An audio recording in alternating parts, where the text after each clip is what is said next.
বুড়িগঙ্গার ধারে পড়ে আছে আরিফের জুতা, কিন্তু সেই আরিফে এখন তার পরিবারের মাঝে অর্থাৎ এই দুনিয়াতেই আর নেই। কে বা কারা এই ঘটনার সাথে জড়িত তা নিয়ে যেন রহস্যের জট এখনও খুলতেই পারেনি। পুলিশের আগেই ৭১ টিভির সাংবাদিক দল বিভিন্ন সিসিটিভি খুঁজে বের করেছে চমকপ্রদ তথ্য, আর তাই তারা প্রকাশ করেছেন। সে বিষয় নিয়ে বিস্তারিত থাকছে আজকের ভিডিওতে, তাই এই বিষয়ে জানতে হলে এক মুহূর্ত ভিডিও কিন্তু স্কিপ করা যাবে না। Hello viewers, welcome to viral video channel. তাহলে চলুন আর দেরি না করে শুরু করে দেওয়া যাক মূল ঘটনা। হাজারীবাগের আরিফ ভোরবেলা বাসা থেকে বের হয় মেসেঞ্জারে একটি মেসেজ পেয়ে।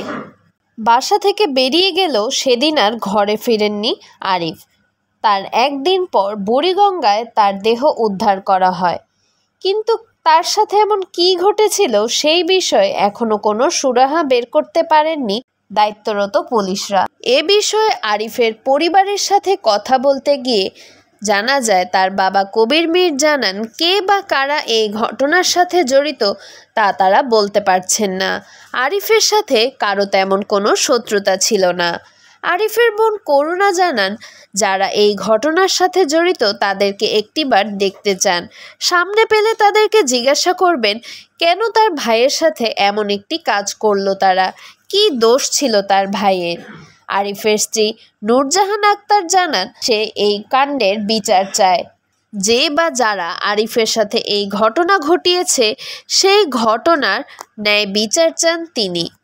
বছিলা নৌ পুলিশ ফাঁড়ির এক পুলিশ কর্মকর্তা জানান, স্বাভাবিক দৃষ্টিতে মনে হচ্ছে আরিফ ডুবে গিয়েছিল, কিন্তু এর পিছনে অন্য কোনো কারণ আছে কিনা তা খতিয়ে দেখা হচ্ছে, কারণ বাহ্যিকভাবে আরিফের শরীরে কোনো আঘাতের চিহ্ন পাওয়া যায়নি। আরিফের পরিবারের সাথে কথা বলে জানা যায়, আরিফ ভোরবেলা শুক্রবারে মেসেঞ্জারে একটি বার্তা পেয়ে তারপরেই ঘর থেকে বেরিয়ে যায়, আর মেসেজটি পাঠানো হয় জাহিদ হাসান জিহাদি নামের একটি আইডি থেকে। সিসিটিভি ফুটেজ বিশ্লেষণ করে দেখা যায় যে সেখানে গোলাপি রঙের শার্ট পরিহিত এক ব্যক্তিকে ৬টা ৩৫-এর দিকে সেদিকে যেতে দেখা গিয়েছে। তার কিছুক্ষণ পরে আরিফও সেখানে আসে। তার কতক্ষণ আগে দিয়ে ৩জন যুবকও সেই রাস্তা ধরে একই দিকে যায়। ১১ মিনিট পর গোলাপি শার্ট পরিহিত সেই ব্যক্তিটি হন্তদন্ত হয়ে বেরিয়ে আসে, যেন কোনো কিছু থেকে তিনি পালিয়ে বেড়াচ্ছেন। আর তার ঠিক কতক্ষণ পর সেই ৩জন যুবকও ফেরত আসে, কিন্তু ফেরত আসে না শুধুমাত্র আরিফ। সাংবাদিক দলেরা ইতোমধ্যে ভাবছেন এই সিসিটিভি ফুটেজগুলো আরও ভালোভাবে বিশ্লেষণ করলে পুলিশরা নিশ্চয়ই আসল অপরাধীদের ধরতে পারবেন, আর তাদের ধরা গেলে নিশ্চয়ই আরিফের এই ঘটনাটির আসল সত্য সকলের সামনে বেরিয়ে আসবে। সেই আশা নিয়েই শেষ করছি আজকের ভিডিওটি। ভিডিওর এই পর্যায়ে বলে নিতে চাই, যারা আমাদের চ্যানেলে নতুন, চ্যানেলটাকে সাবস্ক্রাইব করতে একদমই ভুলবেন না। এতে করে আমরা যখনই নতুন কোনো ভিডিও আপলোড করব কিংবা লাইভে আসব, সেটার নোটিফিকেশন চলে যাবে আপনাদের কাছে।